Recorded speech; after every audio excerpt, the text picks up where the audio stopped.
నా ప్రియ క్రైస్తవులందరికీ నా హృదయపూర్వకమైన వందనాలు తెలియజేయుచున్నాను. గత కొన్ని దినాలుగా మనం చూస్తున్నాం ప్రవీణ్ ప్రగడాల గారి గురించి. ఆయనకు జరిగిన విషయాన్ని మనం చూసినట్లయితే మన హృదయాన్ని ఎంతగానో కలిచివేస్తుంది, మనని ఎంతగానో బాధకు గురి చేస్తుంది. ఒక క్రైస్తవుడిగా మన యొక్క బాధ్యతను కూడా ఎంతగానో గుర్తు చేస్తుంది. ఒక క్రైస్తవుడిగా మనము మన సేవకుల కొరకు ఎంతగా ప్రార్థన చేయుచున్నామని ఆలోచించాలి. మన క్రైస్తవ సంఘాల కొరకు, క్రైస్తవం కొరకు ఎంతగా ప్రార్థిస్తున్నామనేది మనము ఇప్పుడు ఆలోచించవలసిన సమయం మన దగ్గరికి వచ్చినది. ఎస్తేరు ఆ దినముల్లోనే ఆమె యొక్క జనుల కోసము, ఆమె యొక్క ప్రజల కోసము నడుము కట్టి ప్రార్థించినప్పుడు ఆమె గొప్ప కార్యమును చూడగలిగింది. ప్రియ క్రైస్తవులారా, ఇప్పుడైనా మనం నడుము కట్టుకుందాం, ఇప్పుడైనా ప్రార్థన చేద్దాం.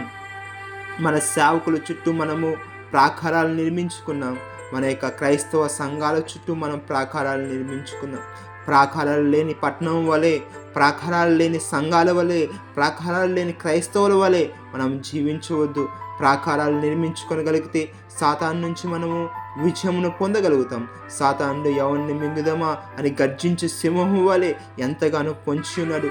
సాతానుడు ఎంతగానో వాని యొక్క అనుచరుల్ని ఎంతగానో పురుకొల్పి క్రైస్తవం మీద ఎన్నో పన్నాగాలను పన్ని ఉన్నారు. మన యొక్క పన్నాగాలన్నిటిని మనం జయించాలంటే మనకు ఉన్న ఏకైక ఆయుధము ప్రార్థన.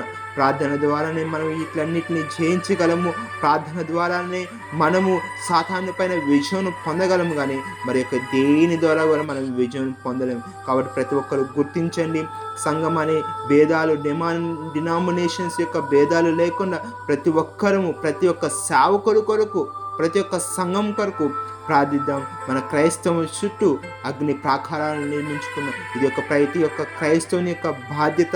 ఇది ప్రతి ఒక్క క్రైస్తవుని యొక్క భారముగా భావించి మీరందరూ ప్రార్థిస్తారని మనస్ఫూర్తిగా కోరుకుంటూ మీ అందరికీ తెలియజేయుచున్నాను. ప్రభు మిమ్మల్ని దీవించును గాక.